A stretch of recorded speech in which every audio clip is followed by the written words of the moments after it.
Hit it, Phil. Can it be the breeze that fills the trees with rare and magic perfume? Oh, no, it isn't the breeze, it's Jackson time. La, da, da, da. Stay tuned. Right after this episode. For our discussion.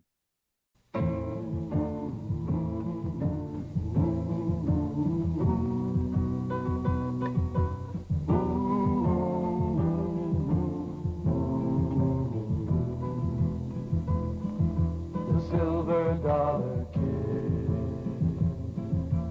Gunmen, time grows short. Run or make your bid. Who'll be first to draw against the silver dollar kid? The silver dollar kid. He travels fast, he travels light, coming in the west for a showdown fight for a cause that's right. So look the other way, or stay and make your play.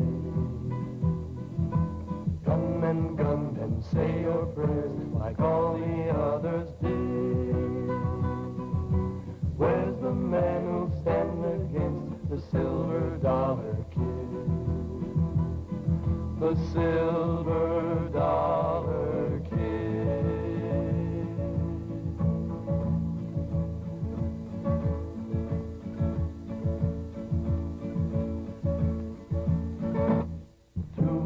Standing in the high noon sun, their pride says fight they must. One will live when the day is done, one will die in the dust, and one will die in the dust.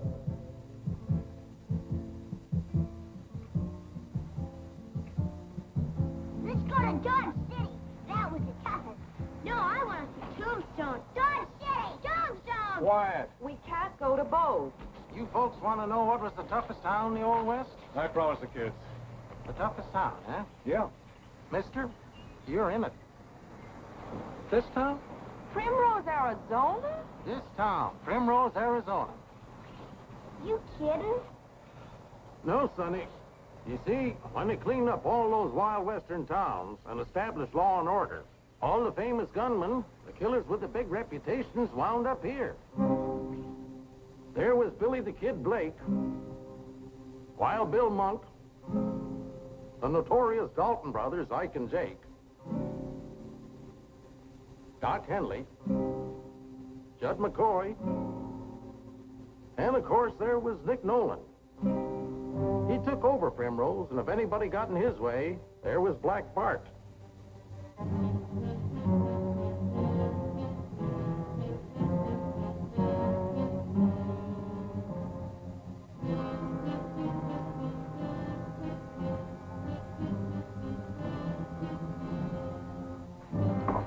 Nick, it's murder. Murder? Why, no, Kathy. As usual, it's a fair fight between two brave men. Isn't that right, gentlemen? Draw, you yellow dog, or get...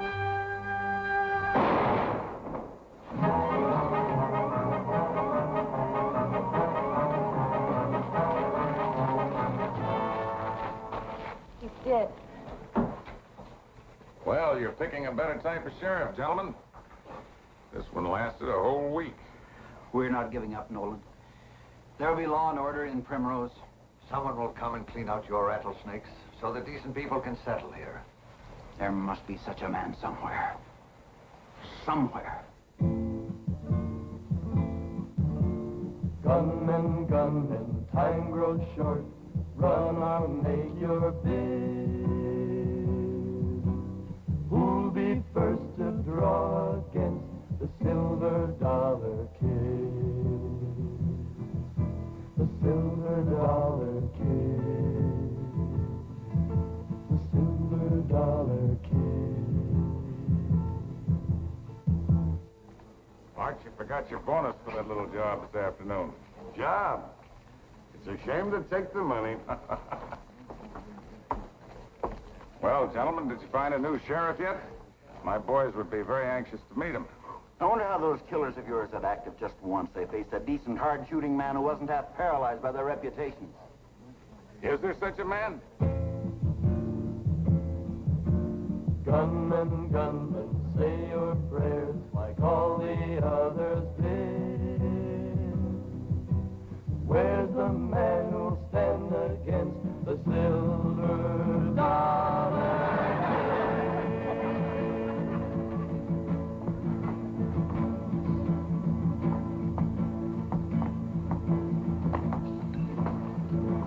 Hey, what's the idea? Give me a drink. Stranger, I'm talking to you. Talking. A man who's carrying a gun shouldn't have to do too much talking.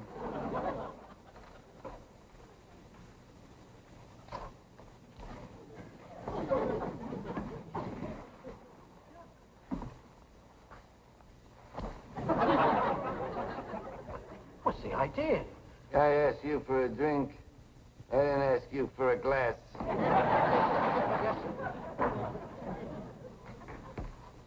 Lots of fast guns around here? Plenty. Who's the fastest gun in town? I asked you who's the fastest gun in town? Like Bart over there. Thank you. See, you're 50 and raise 100.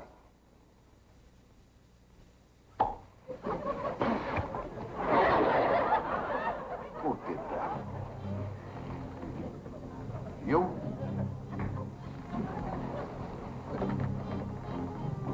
What is this, a joke?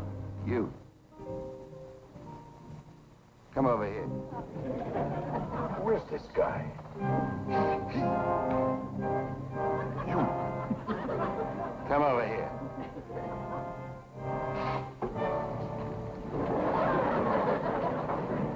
You hit me in the head with a cork. It was a mistake, wasn't it? You deliberately did it? Mister, did you come in here to commit suicide? Talking? This is a town of talkers. Men carry guns and they talk. Stranger, do you know who I am? I hear you're a pretty fast gun. That's right. Prove it. Mister, are you actually looking for a fight with me? Looking, but not finding one. You found your fight, stranger. I never refused any man a fair fight. Fair fight? That's right. Okay. You insist upon a fair fight.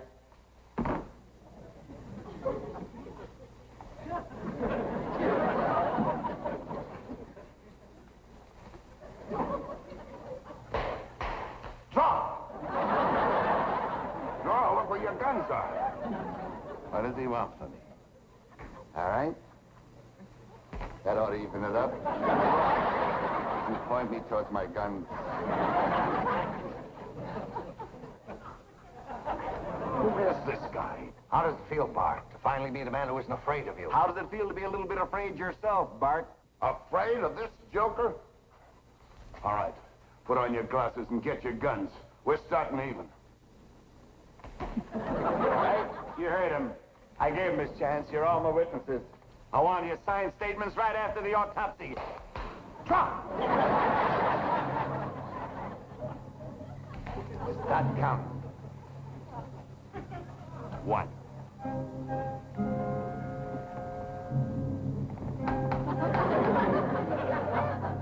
Two. You crazy? What are you doing? What am I doing? Meeting an egg, that's what I'm doing. I'm counting. We start shooting on 3. You're only up to 2, aren't you? Plenty of time. Bartender, salt. He's got plenty. Who is this guy? What's the matter, Bart? Yeah, Bart, what's the matter?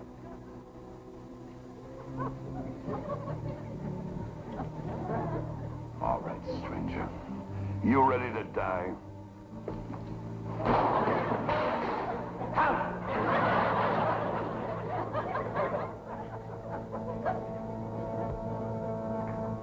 One.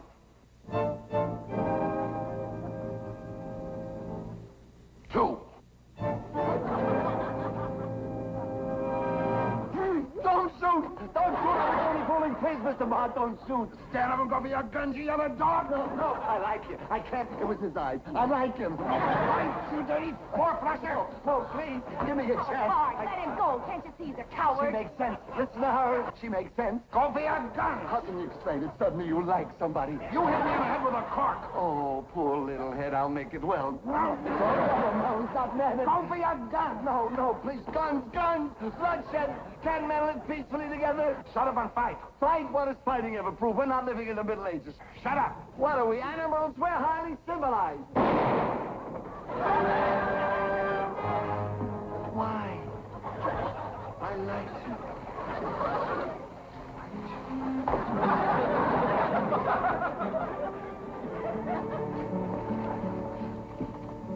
He's fainted. A disgusting thing to see, Mayor. It's hard to believe that any human being could be so craven. Will somebody help me get him upstairs? Always the Florence Nightingale, aren't you, Kathy? Here, somebody take his hat. Get up, you dirty yellow dog, and fight. Bart, come here. No man says what he said. The man lives. Think of my reputation. Your reputation. Why, if you so much as winged him, your reputation as a gunman would be finished. What do you mean? You know who he is? No. Silver Dollar Kid. That's right.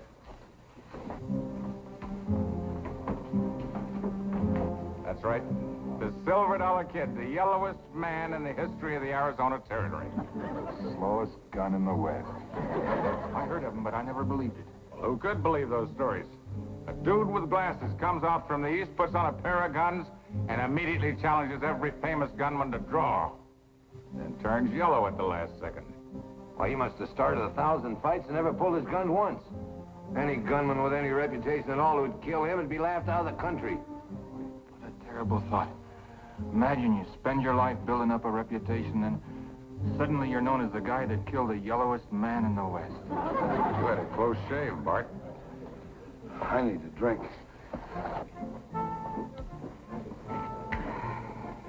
Come, Walt. Walt, the man who kills him would be laughed out of the country. What are you talking about? Mayor, what's our problem? You know what our problem is. We need a sheriff. A man who can keep from getting killed long enough for folks back east to decide there's law and order here. Why? Mayor, I think we've got our sheriff. Draw. I want you to... Where am I? You're in my room. You're... What am I... My guns. Where's my guns? They're over there. Well, I'll feel better now. Who are you? Kathy McQueen. I work in Nick Nolan's saloon downstairs. I brought you up here to my room. Huh? Must have been lonely for you waiting for a real man to show up. Well, he's here now. Oh, come here, little lady. I want to... Now listen to me. I'm a dance hall girl. I drink with strange men. I smoke. But you get one thing straight.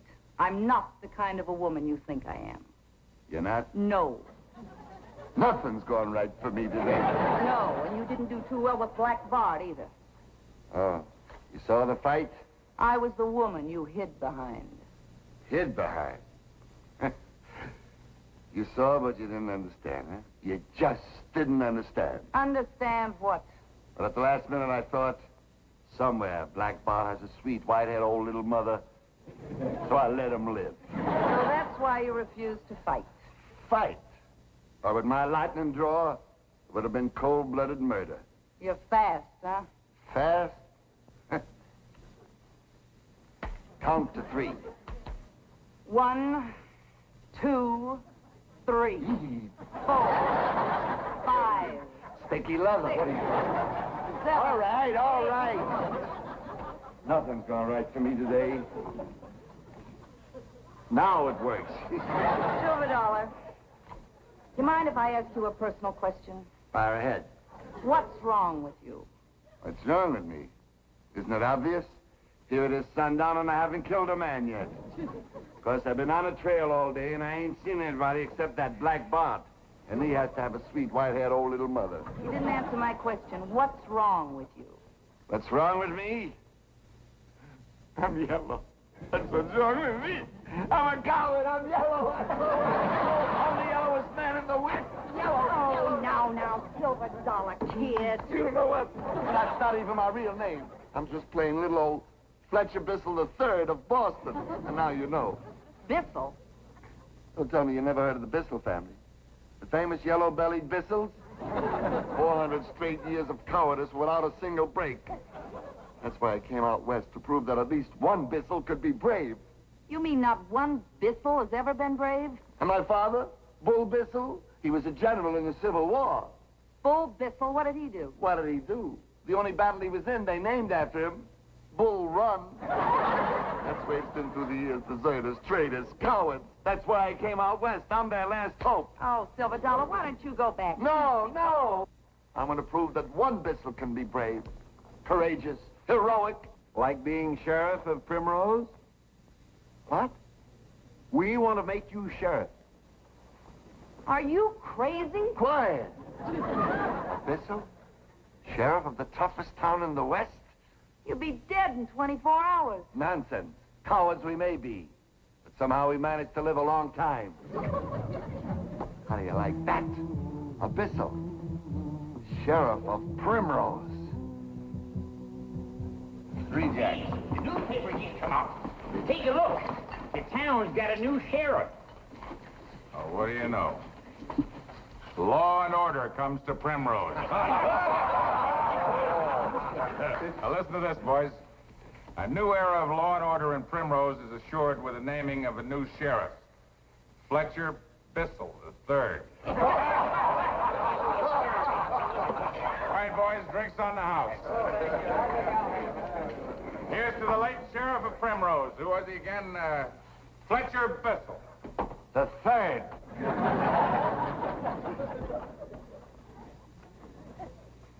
Now you hear this. Until now, Primrose has been a rough and a dangerous place to live in. Now, you men are entitled to protection, and I'm here to see that you get it. How are you? Now, men, there's going to be law and order in Primrose. Now, gentlemen, I've lined up a civic program for Primrose. Together, we can push this thing over the top. First thing, I want you to sign up to be big brothers in my sheriff's Big Brother Club. Now, what does that mean? That means we take the boys and girls of Primrose on hikes, pageants, picnics. It'll be good for the youngsters, and they are the future of Primrose. Next thing on hand, I'm instigating a clean-up Primrose campaign. Now, fess up, gentlemen. You've been messy about leaving your horses in the street. I noticed these little things. Another important item.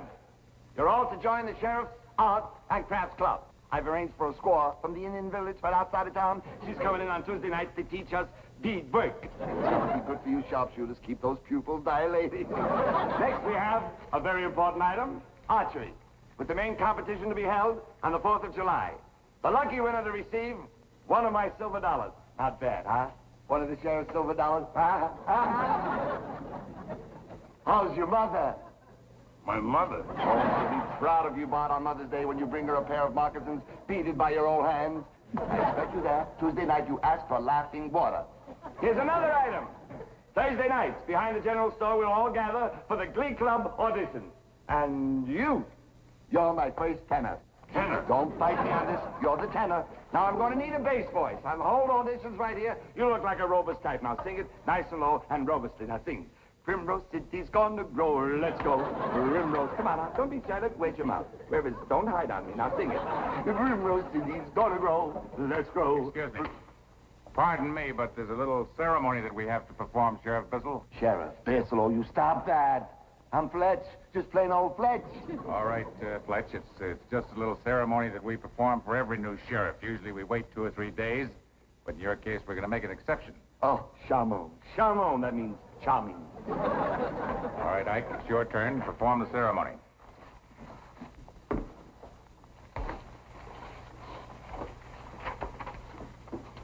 All right, Dalton.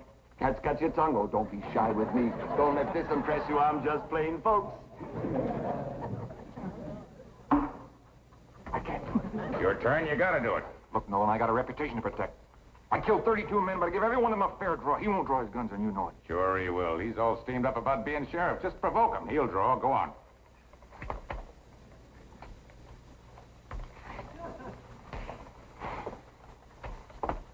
Hello, Sheriff. Sheriff, I'm just plain Fletch. You call me Fletch. I'm calling you a yellow dog, a dirty, crawling skunk. That's what I'm calling you. Now, see here, Dalton. I'm giving you 10 seconds to take that back, or you're going to suffer the consequences. I ain't taking none of it back. All right. You ask for this. You're out of the Glee Club. No more time up for him, you. I want to hear your voice later. Sheriff, you're a disgrace to Primrose. This man's insulted you. And I punished him. You punished him? Oh, yes. Wait till he finds out that the Glee Club goes on tour singing in Tombstone, Dodge City, and he has to stay home because he's been naughty, naughty, naughty. Why don't you drop Mumsy a line? I want to hear these voices, man. I want to hear you sing. He's got to be killed. Jake, take him. I got some pride. I ain't gonna be remembered as the man who shot the $Silver Kid. Primrose City's gonna grow. Primrose City's gonna... You see, Primrose. Now try it. And, don't you listen to me. Primrose City is gonna grow. Give me the walking back. Primrose. This is bad for your voice. Out. Now, Primrose City, why don't you follow what I'm telling you? Why don't you? All right, Bart. Looks like you've got to do it again. Bart? I ain't seen Mumsy in 20 years. All right, you prima donnas. If your past reputations mean more than your futures, I'll do it myself. I don't care whether he draws or not, he's getting it. Primrose City's gonna grow. Bizzle! Bizzle! Fletch, Taming! you made fools of us long enough. Now, I don't care whether you go for your guns or not, you're getting it. Draw. Stop! Now, you listen to me. I'm saying this once and once only. If that gun isn't down by the time I count 3, Yeah? you're out of the Big Brothers. Go get it, you yellow dog. I'm Please, shooting. don't talk when I'm trying to count. 1. Well, stop looking at me like I was dirt. 2. Somebody's got to do it. 3.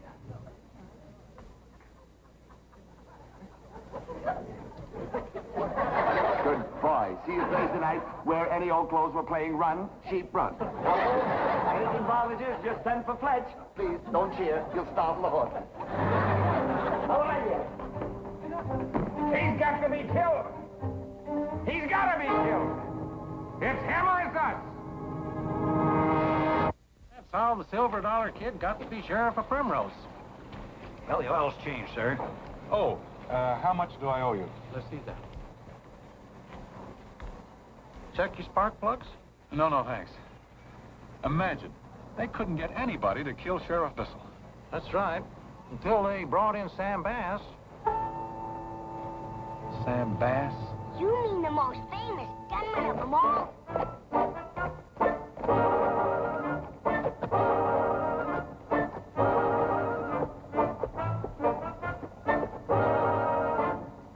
Sam Bass. Try to warn the sheriff. Bye. Gunfighters must be pretty scarce around here. Price you're offering is... Hi, Sam. Hello, Sam.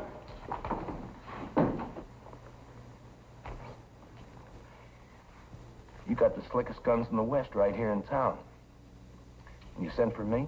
Just who is this $Silver Kid? Oh, look, Sam. Well, just how fast is this guy? Sam, you got nothing to worry about. Just remember one thing. When he says draw, don't wait. Fire. Well, I haven't had a fight yet where I didn't give a man a chance to go for his gun. Oh, now, Sam, don't ask me why, but you can't wait for him to draw. Fire. Well, just how fast is this $Silver Kid? You're getting paid $10,000 to find out. Just don't wait for him to draw.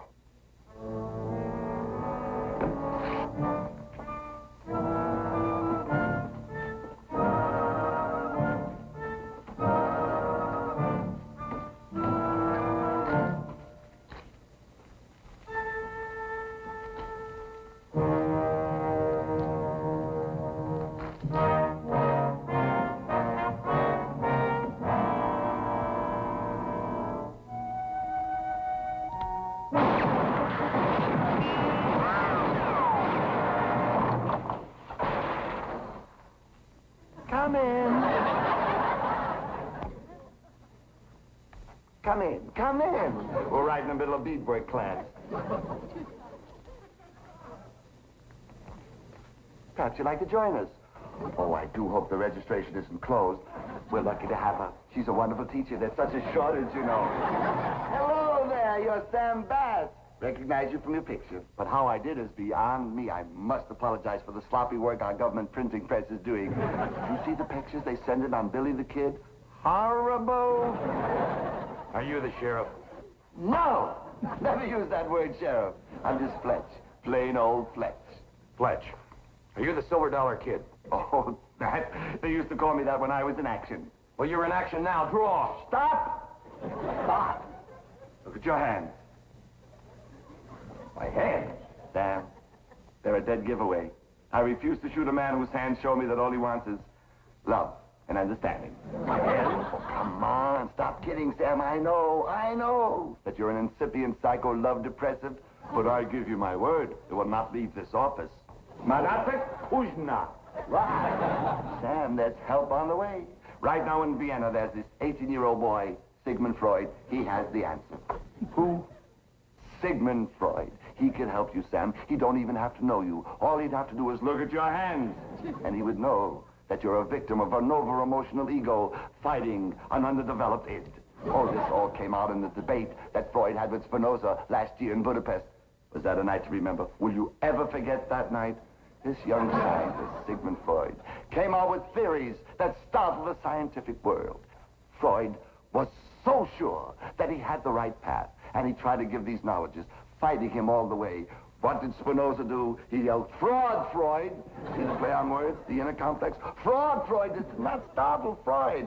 He said, "Sir, have you ever had a complex of hatred and a dream bedlam? Did you ever wake up in the morning and say, what has confused me? What has confused you? Sex! Sex has confused you!" And Spinoza, an old man at the time, said, "Well, perhaps when I was younger." But no, Freud said, and then he came out with theories which would help you, Sam. You of all people. He would know that when you make this threatening gesture with your hands, which seems to say, kill! Kill! You are only saying, love me. Love me. Sam, you're just a lonely, frightened little boy. These are not your guns, Sam. They're your teddy bears. Teddy bears? If you need help, come and see me.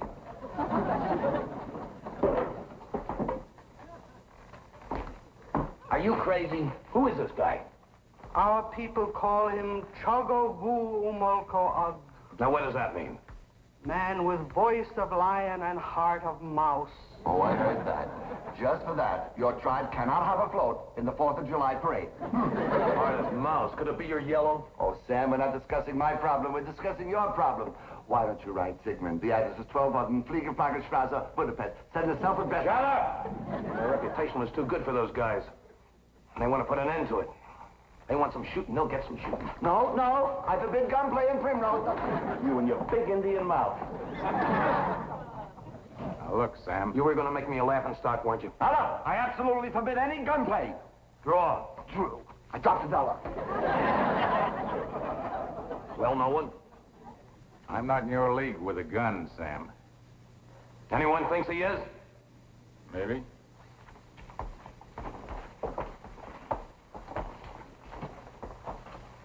Welcome to Primrose. I guess it must be true what we heard about your new sheriff. He must be wonderful. It sure is a nice, quiet town.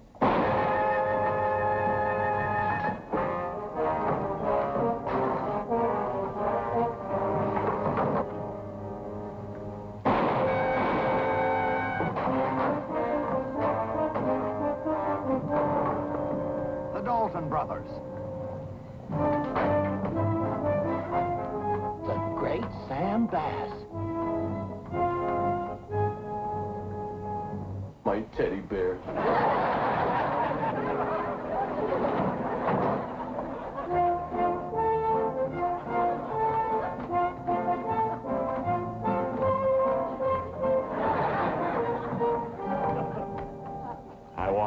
I warned them about gunplay in Primrose, but they won't listen. They just won't listen. Oh, be sure and wire the federal marshal about that $10,000 reward. We'll use the money for building the new clubhouse. My design. Stucco, red tile, Spanish. Oh, no, don't fight me on this. We're going Spanish all the way. Well, what have we got here? Here I am, girls. This is what you came west for. Oh, Sheriff Thistle. Say, you're all right. These your young'uns? Yep. Good show. Adore me. I love Calico. Love it.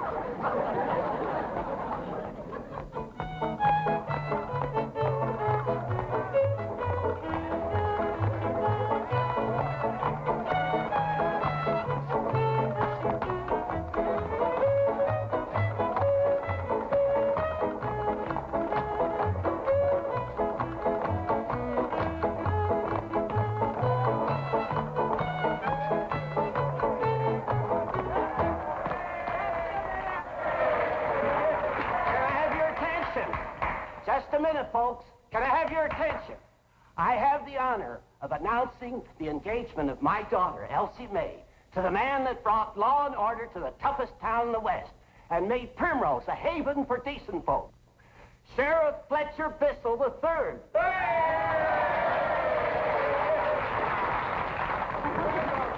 All right, folks. Now listen, I ain't a talking man.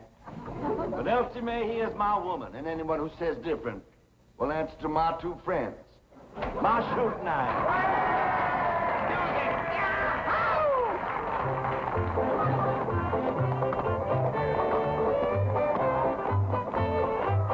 Engaged?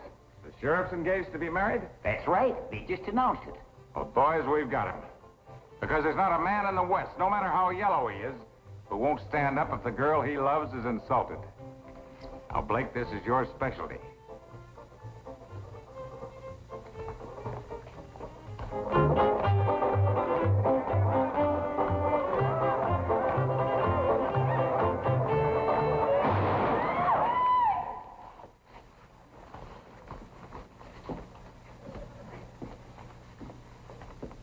All right. What do you want, Blake?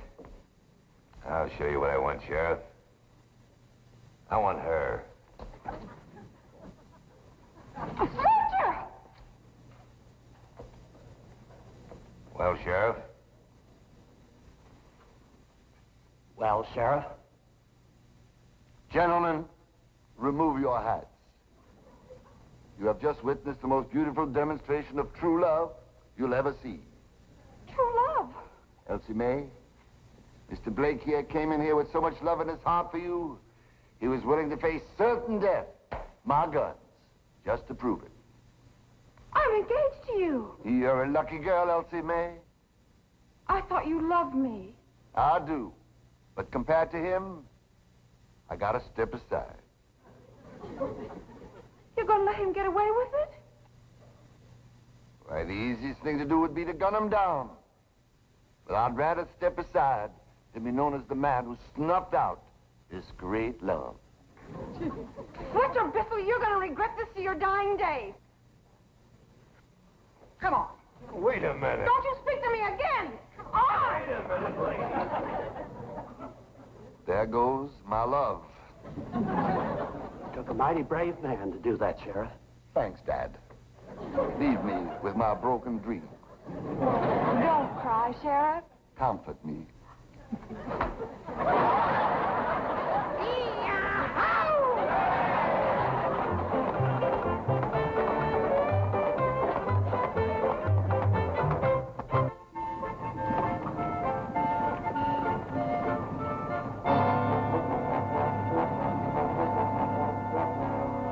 Two more families today, and there are waves of them on the way. Boys, every day that yellow coward stays alive, those waves get closer and closer. Now, one of you's got to do it. We still got time. There's still 4 of you left. 4 of the toughest, fastest guns. William, didn't I tell you to stop hanging out with these bums? Hold on, Elsie May. We're due at the church picnic. If I ever kept you... Elsie May, for Pete's sake. Oh, they're dropping like flies. This was going to be our town, and who stops us? The yellowest coward ever to show his face in the West. Nick, don't be sore at us for not shooting him. We just couldn't do it. Guy that would shoot that yellow dog would have to be as yellow as him. Say that again. Well, all I said was to shoot that yellow dog. We'd have to find somebody as yellow as he is. That's it. It's a pretty tough order. Think there must be someone. There was a guy down in Tombstone. Now I remember his name. Chicken Finsterwald. Chicken Finsterwald. What did he do? Don't ask me to repeat. Go on. He shot an 84-year-old woman. He shot an 84-year-old woman. In the back. Back. That I know. When he heard that she'd recovered and was looking for him, he hightailed it out of town and went north. Well, get him. What? Why, any man would shoot an 84-year-old woman in the back and then be afraid to face her in a showdown is our man. Where is he? Find him. Find him? I don't even know what he looks like. Haven't you got a clue? Something. Yeah, now I remember. He walks like a duck. Well, get me this chicken that walks like a duck. Go on, get moving. Let's find it.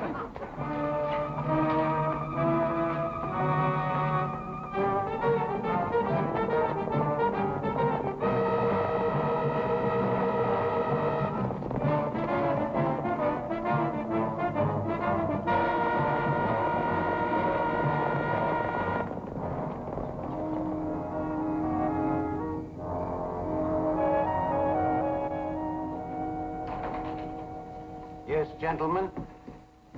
You got a man here named Chicken Finsterwald? Walks like a duck? Mister, as long as they pay their room rent, we don't care how they walk. Where are the guests? They're just finishing dinner. They should be out any minute.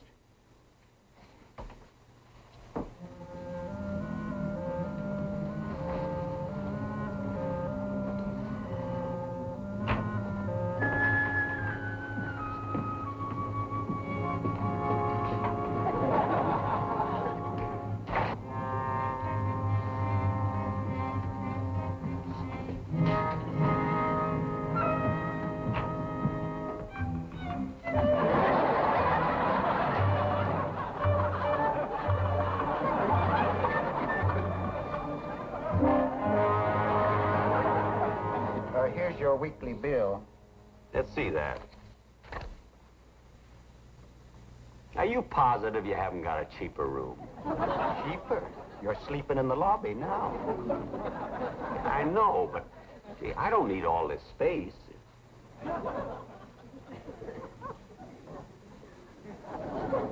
Who are those fellas? I didn't ask them.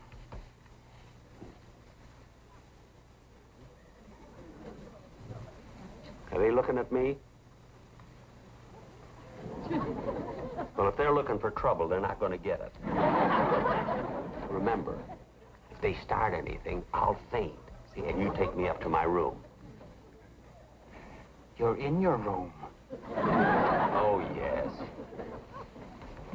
Oh, well, anyway, this doctor says to me, he says, now look, he says, with your heart condition... Excuse me, have he you says, got a anything room? is... Oops. I'm terribly sorry. It was my fault. Excuse me, sir. I didn't mean to jostle you. Really, it was an accident. Please don't hit me. Now, really, Bartley, you're such a clumsy oaf. Please don't be hard on him, sir. Shame on you, Bartley. Well, please accept my apology, sir. All right, but don't let it happen again. You got off lucky this time. Please don't be mad at Bartley, mister. I'm such a lout. We just want to be friends. All right, how about a friendly game of poker? Oh, good. He likes us. Yes. What shall we play, sir? 5-card draw, usual rules. Jacks are better to open. And I gotta win. Any objections? No, sir. No. All right, hand you $1. I'm in. I'm in. I'm light.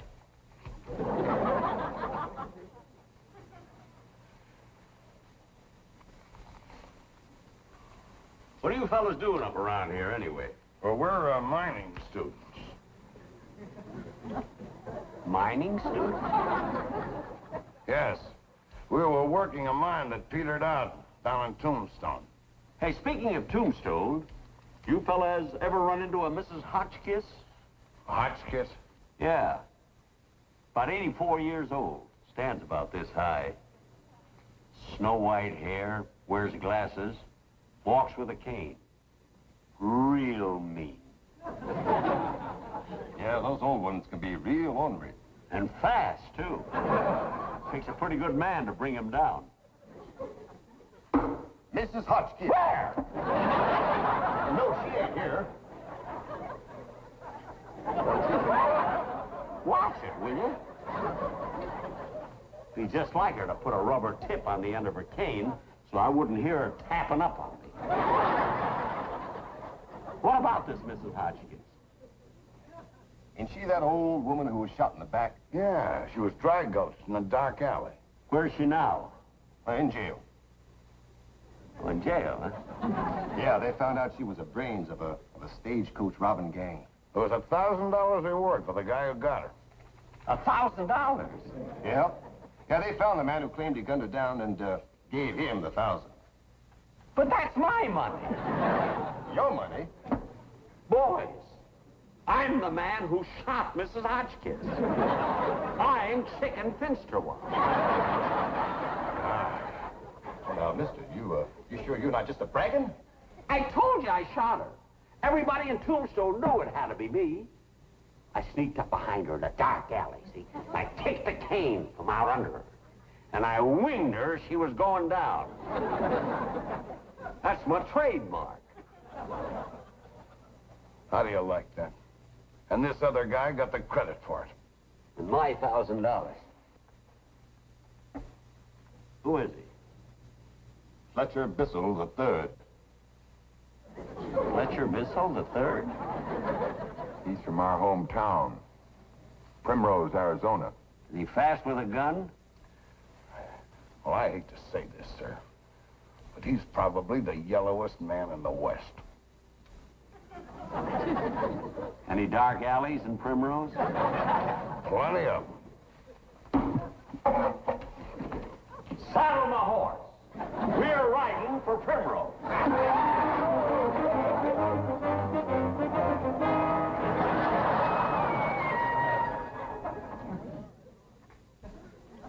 And he shot this little old lady in the back?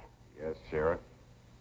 Oh, I know we've had our differences, Fletch, but when I heard what had happened to poor Mrs. Hotchkiss here, I brought her all the way down from Tombstone to see justice done.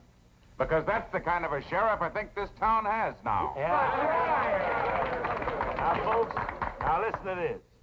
I'm taking a vow. I'm gonna hunt that varmint Chicken Finsterwald down, and when I do, I'll shoot him down like a dog, wherever he's hiding. I can take care of him myself. Now, there, Mother. That's my job. And I promise you, when I hunt him down, and I find him, my two friends here will speak. Sheriff, you don't have to hunt him down. He's right here in Primrose. Here in Primrose? He's in my saloon right now. I'll see he doesn't get away. Go get him, Sheriff. Come with me. Well, I'm very busy. I got these posters to get out. So he took my $1,000, eh? No man lives that does that. I can't wait till it gets dark. You won't have to, Ed. You're gonna be fighting in just a few minutes. In broad daylight? And face to face. Face to face?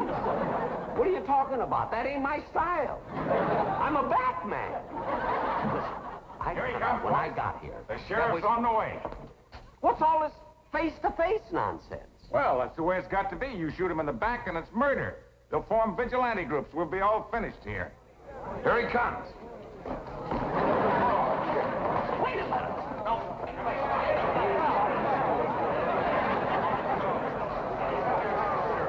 Give him room, man.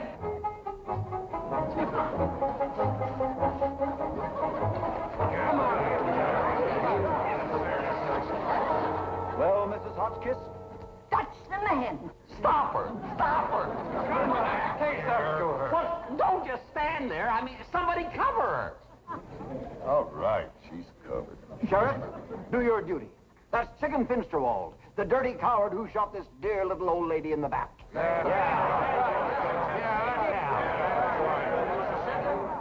That's the $1,000 kid, the yellowest man in the West. Hi. Why? I've always wanted.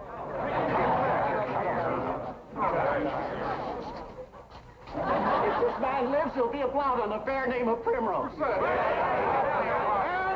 there are hundreds of settlers on the way here. If they ever learn that a snake like this is allowed to roam the streets of Primrose, they'll all turn back. Quiet!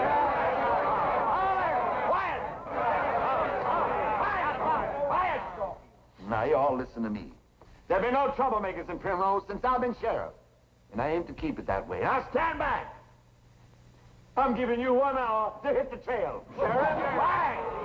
This was a nice little town until this old troublemaker showed up. Now get in your horse and ride. And he's afraid! What? Who said afraid? Afraid? Let me tell you something. Is this the way to kill a man with no evidence? Does he look like the kind of man to shoot a little old lady in the back? Look at those baby blue eyes. I will not shoot an innocent man. Innocent? He told us he did it. That's right, he's right about it. Sheriff, you're going to do your duty. I'll hit you with the... You? Now, you listen to me. Every corpuscle in my blood keeps saying, go for your guns. But I got a heart. And my heart tells me, what will we accomplish shooting this man? Outside of satisfying this bloodthirsty old troublemaker. Get on your horse and ride. All right? This man committed a crime. And I'm giving him a chance to redeem himself. I'm making him my deputy. Why, you looked at yours, that did it? Quiet! I waited a long time for the right man to come along, and I finally got him.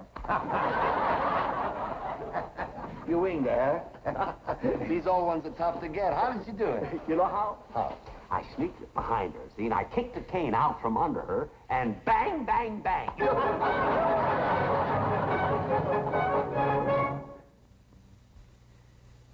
First a blue bead, then a red bead. That's it. Now you're getting it.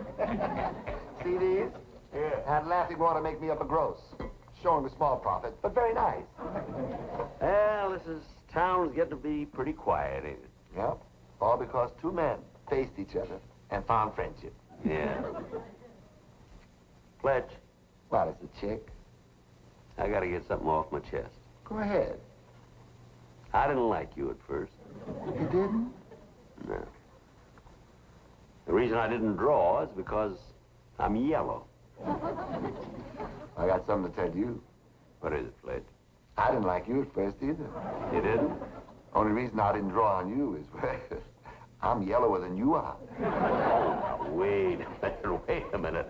There ain't nobody yellower than me. I come from the yellowest family that ever lived. Oh, you don't know what you're saying. You must have heard of the Bissell family. The yellow-bellied Bissell. Yeah. Amongst us Finsterwalds, your family was known as the line-hearted. Now, see here, chicken. I've taken all I'm going to take from you. I'm not going to stand here and have you insinuate my family weren't yellow. That's all we got left. Anytime you say that the Bissells are yellower than the Finsterwalds, you're a liar. Now, I never drew my gun in anger before, but I'm warning you. I'm going to be in the middle of Main Street at high noon in my shooting clothes. Now, you come ready to apologize, or you be ready to draw. You got yourself a fight.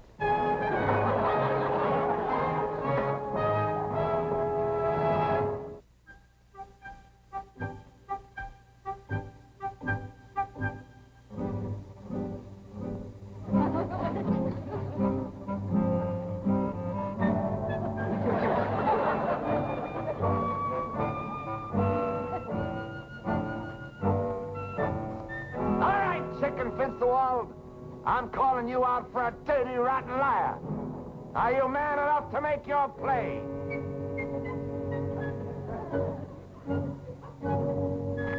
I'm calling you, Bissell.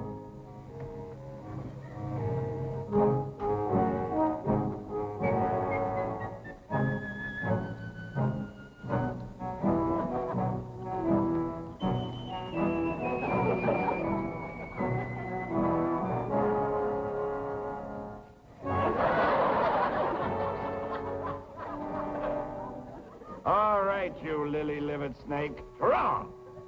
You draw, you four-flushing coyote. You draw. You draw.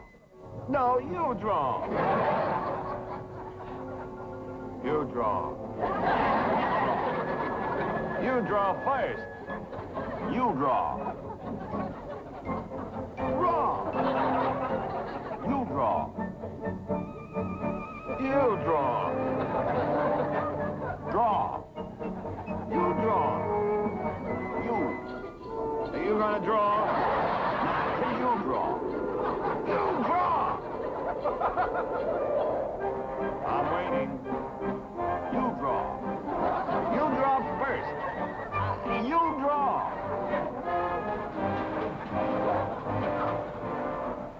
That's how Fletcher Bissell, the Silver Dollar Kid, cleaned up the toughest town in the Old West.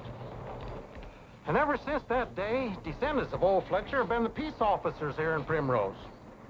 Here's your bill. $72? That's right. So that was the gimmick. You kept us here all day with that cock and bull story just so you could run up a bill. Oh, now look here, that was the truth. Truth? There never was anybody ever lived as yellow as you say the Silver Dollar Kid was. I'm not paying. Now listen, you.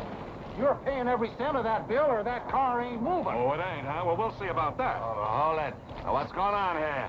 Get lost, copper! All right. What are you... Oh, these little ones are mad. All right.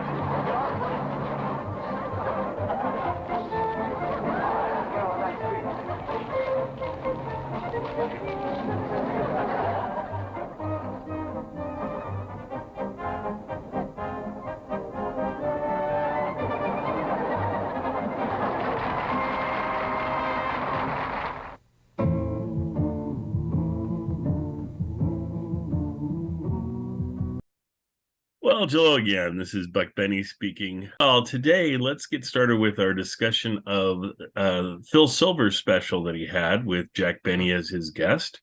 And we'll start out by going to, let's go with, who should I go with?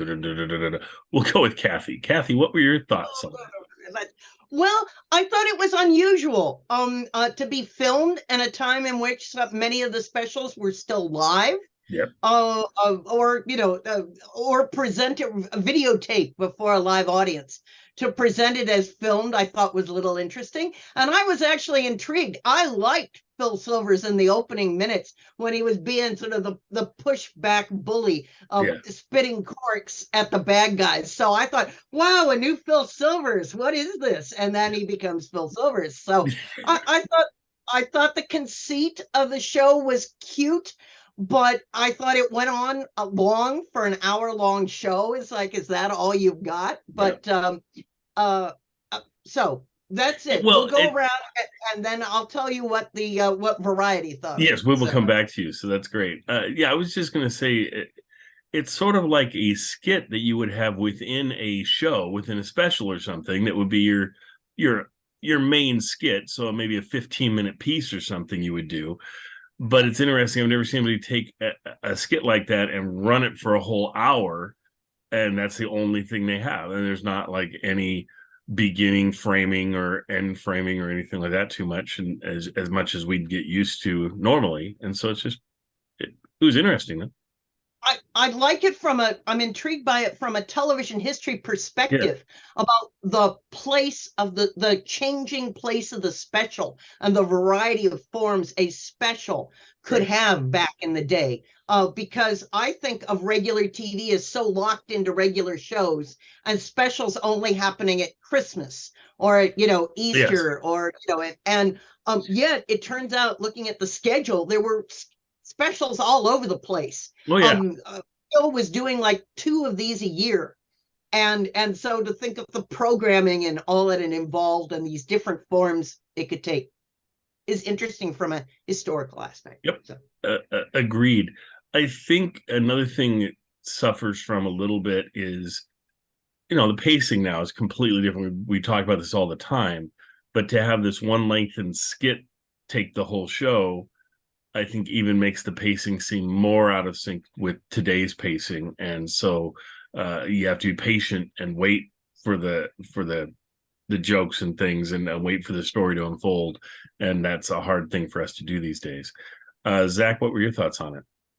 I loved it. I have never seen this before, so this was a new one. I look at this from a filmmaking standpoint. I think it's kind of cool that a television special was able to basically make a 54-minute movie for television. And Zach, just sorry there, but you look at it from a filmmaking standpoint, that is so unique. I just can't believe you would look at it from a filmmaking standpoint. You never do that. So well, that's what I'm trained to do, buddy boy. No, I think it's kind of unique to have that approach to a special. It threw me off for the first 5 minutes because I'm like, where the hell's Phil? and then they had the bit, and then they went through the cowardly bit, and I'm like, okay, this will be interesting to see. And I kind of liked it from the perspective of building up the like, okay, how are they going to topple him? How are they going to knock this guy down? And then to have Jack come in at the very end, like the tail end, and have it be like, I don't know, like I can't look at this in terms of, you know, like how did a critic perceive this then versus now when it comes to this performance. But I genuinely enjoyed Jack just kind of popping in and having it be, they get the one cheap gag in, and then the rest of it is him dedicated to a character in the similar vein of something he might have been associated with, but it's also something that's more tailored towards what Phil's going for. Right. So in a certain perspective, like the special is offbeat. And given that most specials that we're talking about this week are more in the traditional variety show mold, it was actually really refreshing. So I think that's probably why it hit me as well as it did. Is it the best thing I've ever seen from early television? No, but like from the opening on and into them attempting a Western aesthetic with certain amounts of tension, I actually enjoyed the way they were kind of pacing it. It's like you're kind of watching Phil Silvers make fun of a Virginian episode or something like that, which is kind of neat. So like I give it points for a unique quality about it. And I do think that like it's kind of like one of the last technical leading roles Jack will ever have in a movie. It's not a movie, but that's a cool, like if they had made that into a feature film and brought him in the last 30 minutes, that's a great supporting role. That's an excellent supporting role that doesn't ask much of him, but he gets to create something out of it. So like from that perspective, I enjoyed it. I will say though that the one drawback that I see to it is that the amount of attempts that they try to break this guy into like pulling out his gun so that they can shoot him dead does get a tiny bit taxing. That's why when Jack comes in, it's kind of a relief because something's going to be different. It needed to change in direction or something, and it got that from Jack. Yeah, but I do appreciate the opening because the opening like sets you up for something completely different. Yes, and then it turns into the comedy. I'm like, oh, you got me. I'm on board. I'm totally on board because I was about to shut it off at one point, going like, maybe this is just the one I don't talk about. But then I was just like, no, I'm good with this. So yeah, this was fantastic for me to watch. Yeah. Well, and I would think I've never heard Jack talk about it in any way, shape, or form, but I would imagine that Jack, after being on so many shows, essentially playing himself on everybody else's special, right? But sometimes he's talked about how sometimes they blow his character traits out of proportion even more than he does on his show. I would think it'd be refreshing to get a part like this and get him asked to do something like this, and he's like, "Oh, I can actually do a little bit of real acting, and I get to play a character for a whole time." And I would think that would be very attractive to him. I can see why he would take the show. There you go. To have on your tombstone, Chicken Finsterwald. That's what's going on my tombstone. I don't want my real name on it. I need something funny to die with. Well, Hope, what were your thoughts on this one? My thoughts on this one there are very little thoughts because I don't like Westerns. I don't like Phil Silvers. The only Western I can sit through is Blazing Saddles. And so my eyes rolled over. My eyes glazed over for pretty much the whole thing, and I can't remember 75% of what happened. There were Put some that on the- put horses, that- and there And were so some guns and people walking around. And I'm birds. really hoping that you guys just carry the rest of the plot, because Kathy, is that the review that was written in Variety? My eyes glazed over, and Actually, the most shocking review comes from that they put into a big ad going, "Congratulations, Phil Silvers, on this marvelous show." The best review comes from John Crosby, the snarky radio and TV critic of the New York Herald Tribune, who hated everything, and he loved it. He says, "Cowboys, oh well, it's a genuine frontier humor, not simply a collection of gags. Silvers played the part of Finster's Abyssal, whose family, that's so it was a lovely spoof of the standards of dramatic and human values." So Crosby loved this thing, and Variety said, when the television comics decided 3 years ago to laugh the Westerns off the air, they forgot to enlist the efforts of Phil Silvers and Nat Hiken. Now, Nat Hiken has a connection to George Burns, doesn't he? So, wasn't he a Burns producer? The Slowest Gun in the West was everything they wanted to do, a little late for their purpose, but good enough to stand on its own as an hour of fun anytime, any place. Hiken is the master of the switch and the shtick, the piece of business that carries a comedy along. Slowest Gun had a great switch. It also had plenty of funny business and kept moving it into a fast-paced spoof with nary a lag. Boy, in 1960, are they used to very slow film. The switch was simple. Instead of the customary Western cliche, Hiken reversed the field, introducing a character with so cowardly a reputation that no self-respecting gunfighter would harm him for fear of being laughed out of the West. In terms of plot, he resolved it by having his frantic heavy, Bruce Cabot, bring in as great a coward in Jack Benny. Result was a literal standoff as Silvers and Benny stood for years in the main street in gunfight posture, each insisting the other drop first. The business was likewise extremely funny, with Silvers following through his reverse ascendancy over the outlaw by organizing arts and crafts, a glee club, and a Big Brother program in his post as sheriff of Primrose, Arizona.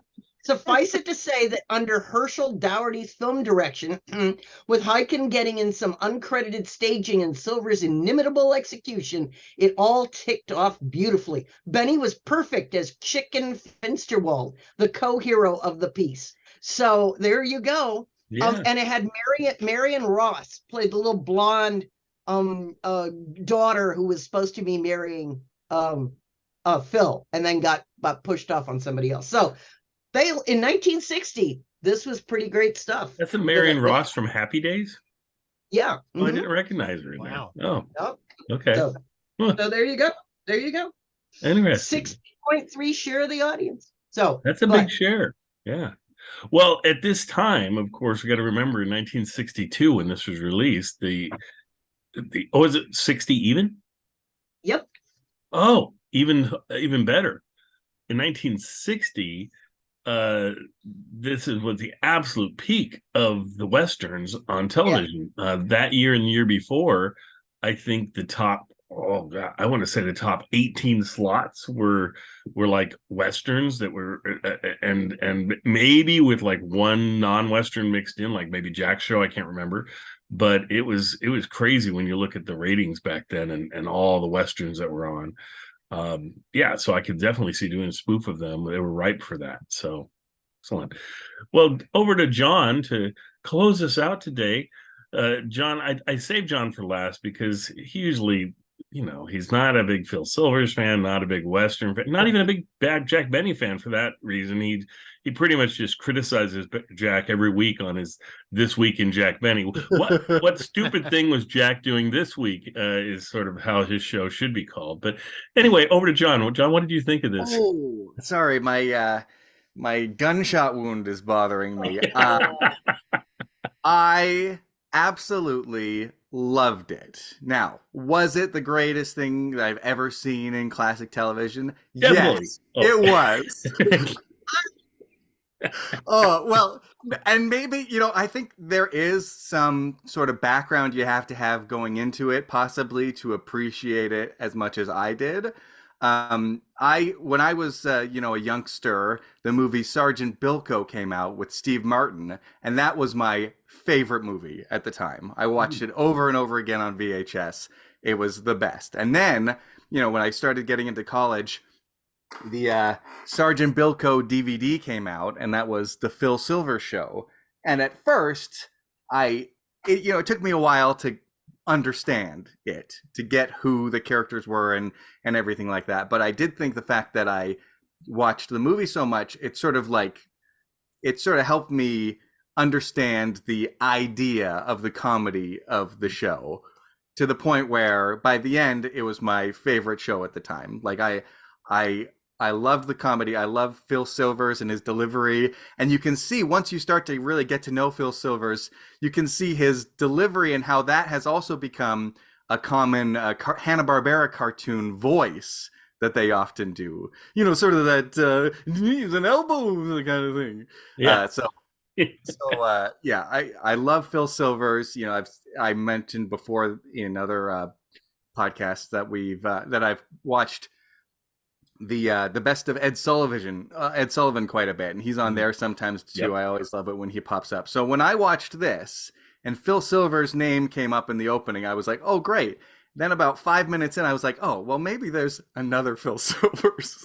I wasn't sure. It's so sincere, right? And I've been watching Westerns, and that's probably another reason that I never watched Westerns really when I was little, maybe the Lone Ranger, but I've really gotten into Westerns in the last year or so. I've watched a season of Gunsmoke and then some Cheyenne and, all those other 50s Westerns. And sort of the idea, the stakes of Westerns, which is what really draws me in, is the fact that somebody could be shot dead at any time. Right. And they've got certain rules of honor where, with the showdown, you have to wait till somebody goes for their gun. Otherwise, it's dishonorable. Right. Mm-hmm. And so that concept is sort of vital to know going into this for it to even make sense. But if you do, it's hilarious. So when we first see, the Silver Dollar Kid or whatever, and you see his boots and his hat and stuff like that, I was just like, I don't know, is it gonna be Phil Silvers? And if so, what's gonna be happening? So when they do reveal it, that was delightful. And then when he does his thing with the guns on the table and taking his glasses off, and he's like 4 feet away from the guns, and I'm ready now. I thought it was so the thing that's great about Phil Silvers is his delivery and his enthusiasm and I thought he was going to be one of those characters that's like faster than everybody, and that was going to be his shtick. And then the fact that at the end it changes, and then at that point you've got this dilemma of how is he going to get out of this situation? They put him in these situations that are impossible situations. The bad guys have figured it out. There's no way for him to get around it. And then it's like Sergeant Bilko, his sort of gaming the system and a clever way to get out of the problem with his unique ability to, talk his way out of anything. Mm-hmm. Every next one was even funnier. And to have a thing that I watch where Jack Benny is the cherry on top, rather than the best part of it, then it's going to be an incredible special. And Jack Benny is great. It's the perfect balance of it is his character, but also it doesn't have to be his character. Mm-hmm. So 10 out of 10, loved it. Nice, right on. Yeah, nice, great, John. And I too think anybody who watches old Westerns would appreciate this more than other folks. And so, since it was on in 1960, I could definitely see how it would be a big thing then, and very much enjoyed. So yeah. I kind of want to know how Quentin Tarantino feels about it now. I think that's the question I have for him. Go to a Q&A. Just be like, what's your opinion on Slowest Gun in the West? Yeah. Like Jack Benny, he's always got this motivation, right? Like Jack Benny's cheap, but he never wants to be seen as cheap. So in this one, Phil Silvers is a chicken. He's yellow, but he doesn't want to be seen as yellow. And he always, the fact that he's at his wedding dance and then the guy comes in, he's like, well, you obviously must love her more than anyone else. Like just these clever ways to get out of it, but then still try to save face. Right. I Right. thought Brilliant. Yeah. Yeah. No, that's great. That's great. Well, and since we're talking about a little bit about Westerns, I thought I would mention that over on Paramount Plus now, if you get Paramount Plus, because maybe you're a Star Trek fan, because they have tons of Star Trek over there, but they also have recently loaded up Gunsmoke. So they have seasons 7 through 20 of Gunsmoke. So all the hour-long Gunsmokes are over there, and beautiful copies of them, and some of the best looking I've seen the show. And I will say that season 8 through, I think it's 11, are some of my favorite. No, 8 through 10. 8 through 10 are the years with Burt Reynolds on there, and I love Burt Reynolds' interplay, and it's when they have both Chester, played by Dennis Weaver, and they also have Festus on there, and they don't overlap. They overlap by essentially those 3 years, and so you'll see different, and they're all sort of his deputies in different ways.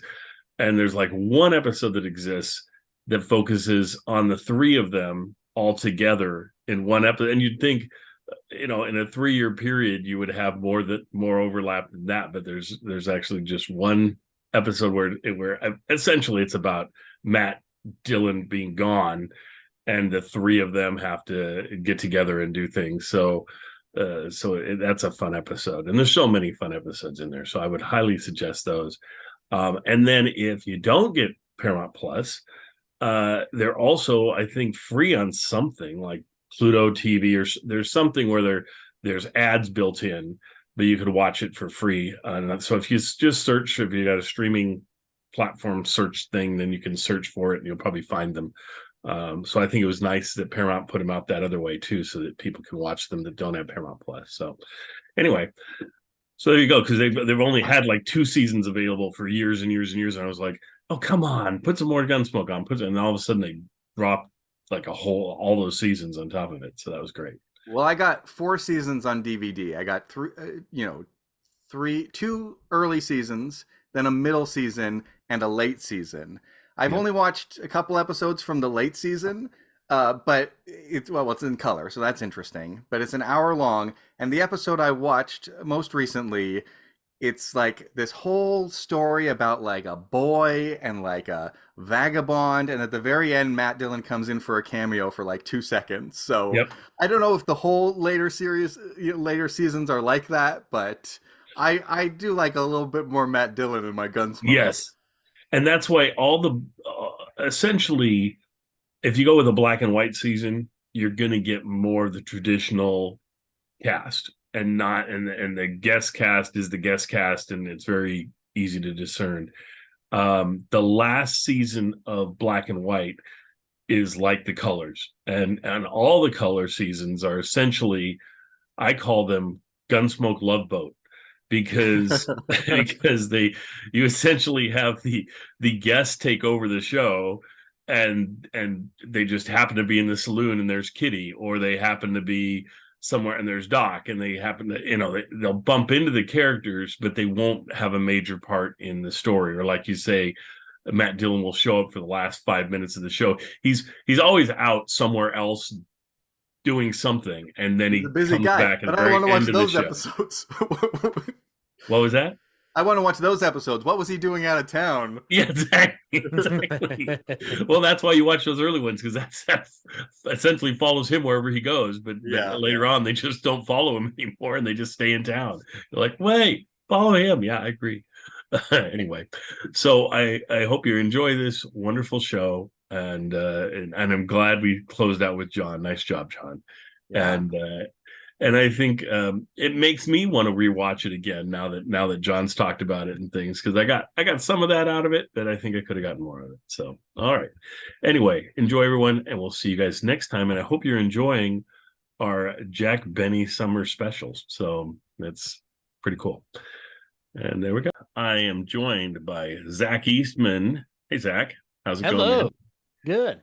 And what's your next show coming up for your Ballyhoo review? So no, I messed it up again. Yesterday, yesterday, ba-dum remix. No, yesteryear Ballyhoo review. Actually, as of today, the latest episode has dropped, which is the Love Thy Neighbor chat with 4 out of the 5 of us here, but Kathy was here in spirit because we quoted from her book way too much. Not way too much, not enough actually. Frankly, we probably could have gone through other sections of the book and just been there for hours. We should have each just read a chapter out loud, and that would have been the whole thing. But it's already been done. But the next episodes coming up, though, are episode 100 is coming out. That's still a secret. I'll hold true to that, even though this will be released later. The one coming up next, though, is The Web from 1947 with Vincent Price, Edmund O'Brien, and William Bendix. Very solid little noir B film that is just fantastic. Nice. And then we're going to be doing This Island Earth, A Fistful of Dollars. And today I'm going to be recording Island of Lost Souls from 1932. Awesome. And in 2 days, I'll be doing The Roaring Twenties from 1939, which I would argue is the true owner of the crown of best historical epic of 1939. Nice. I think you all know who I'm throwing shade at, and I'll just leave it at that. Yeah. So lots of fun stuff. And now that I realize you just plugged something, I'm gonna plug something, which I hardly ever do. Do it. Because I started a new podcast, or sort of a new one. I've been doing a Rod Serling one that a lot of us participate in that has episodes here and there, but it's like, okay, there was still something just missing, and so I decided, oh, wait a minute. He hosted the In Search of TV show before it was a TV show, when it was specials, for the first 3 specials, and then Leonard Nimoy took over after that. And I have a lot of Rod Serling's, not a lot, I have some Rod Serling stuff in radio, and I have some Leonard Nimoy stuff in radio, and I have the In Search of stuff I like to present. So I thought, I'll call the podcast In Search of Rod Serling and Leonard Nimoy, and just present them kind of ping-ponging back and forth things that they were doing and involved with. And it's kind of a fun podcast. And I had a whole 10 viewers this week, so I'm really happy about that. Expect that to go up. It's always hard starting a new one, because you look at your old one and you're like, oh, 4,000 people a day. And then you look at your new one and it's like, oh, 10. It's like, well, that's worth my time. But it'll grow. And so, and maybe people will find it now that I mention it here. We also have, go ahead, John. Yeah, my name is John Henderson. I've got a podcast in addition to my This Day in Jack Benny podcast, which I started with 10 people.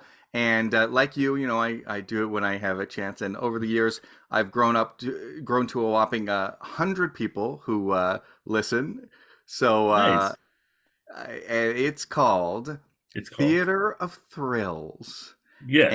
And it's the spooky old radio shows, but I do a silly intro, like Raymond from Inner Sanctum. Yes. So I have tons of fun when I've got a chance to do that. So, yeah.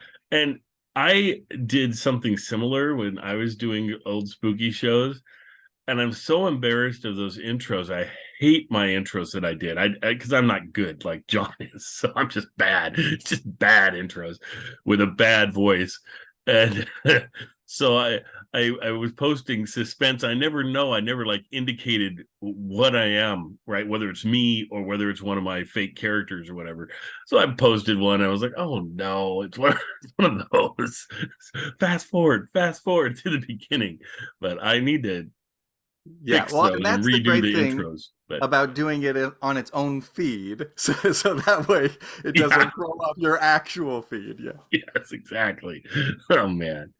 Anyway, but that's great, John. So we'll have to tune into that. That's awesome. And then we have Kathy Fuller Seeley here, and Kathy's the newest book, volume 3, is The still works. coming out. Like, when are we looking at now? Is it Oh, still well, in I got fall? delayed by some family. Can you Yeah. hear me? Yes.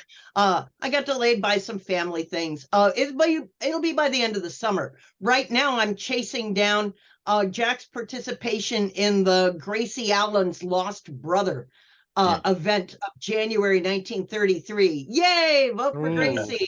Yay. Yeah. Oh, that's terrific, Hope. So it's been great fun to go dig through old newspapers to learn about the ins and outs of the first week of that event, which was a big deal in radio in January 1933, of which you think is the absolute nadir of the Depression. So it was one of the few happy things going on in a very unhappy time. But so that'll be a highlight, another highlight of volume 3. So am I wrong? Correct me if I'm wrong. Has anybody seen the Gracie Allen murder case, which I think is like the film version of that basic search? It's a Philo Vance film, but it has Gracie Allen in it, no George. I'm just curious if anybody is. I think it's a part of that whole gimmick, or like an extension at some point. Kind of like Love Thy Neighbor comes a little bit after or something like that. Right. Of the feud. Yeah, But like I'm just curious if anybody's seen it, because I've always tried to find it. I can never find it. No, I haven't. And it turns out Gracie and George were busy making films. So this is several years before, almost years before Jack Benny got busy doing it. They were having to go bi-coastal, running back and forth. They were with Paramount making a movie called College Humor, and then appearing on the Guy Lombardo program, and just all over the place. It was when they got to Love and Bloom. Hope and I talked about this, but like a British company like really wanted them to come overseas to make a film, and knowing that they like how much they were stretching themselves back and forth, they're like, yeah that's not going to happen. It's interesting to read the releases, but it's just like, this isn't happening. I know the end of this story. Like, even if they wanted to, how would they do it? That's the question I would have. We also have Hope Sears with us. Hope, Hi. how's things going with you? I don't have anything to plug. That's all good. We can plug that you're on with us every Gracie once in a while, and it's awesome. I've really enjoyed having you and your input. It's very Thank nice. you. Yeah. Yeah. I used to have a podcast, all of the classics. You can check out the old episodes, I guess. Oh, there you go. Yeah. That's the great thing. Everything that you've done is always there, That's what I tell myself. I don't keep up as much as I would like to. Eventually, I want to get back to like making some videos and focus on that, but who knows? Who knows? Well, we'll be excited to hear whatever you have coming up at some point. But we love having you here in the interim. That's all great, and I love your shirt. Because the vote for Gracie was the big thing. It was like the follow-up to the brother search that she does. Right, but more like the election in 1940. Correct.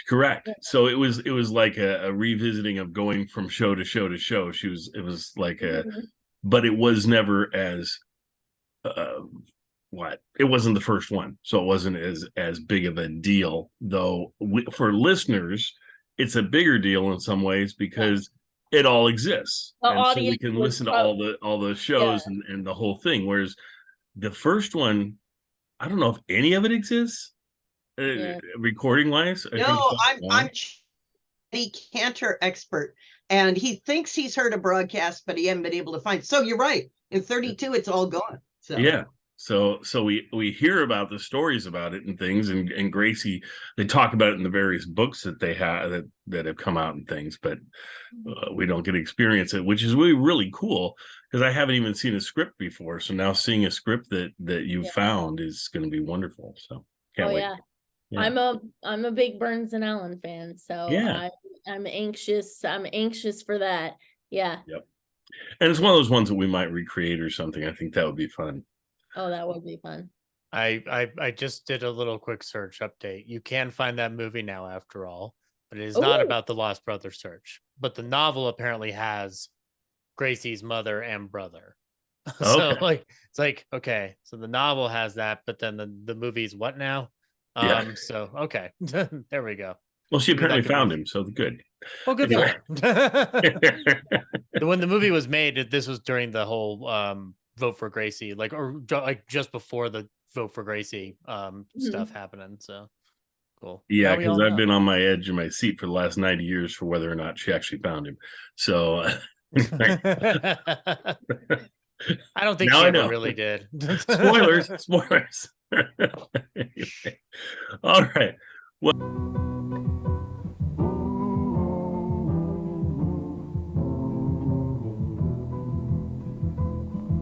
The silver dollar kid. Gunmen, gunmen, time grows short. Run or make your bid. Who'll be first to draw against the silver dollar kid? The silver dollar kid.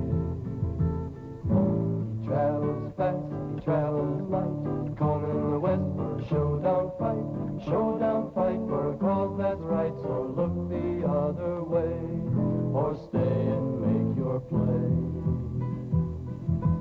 Gunmen, say your prayers like all the others did. Where's the man who'll stand against the silver dollar kid? The silver dollar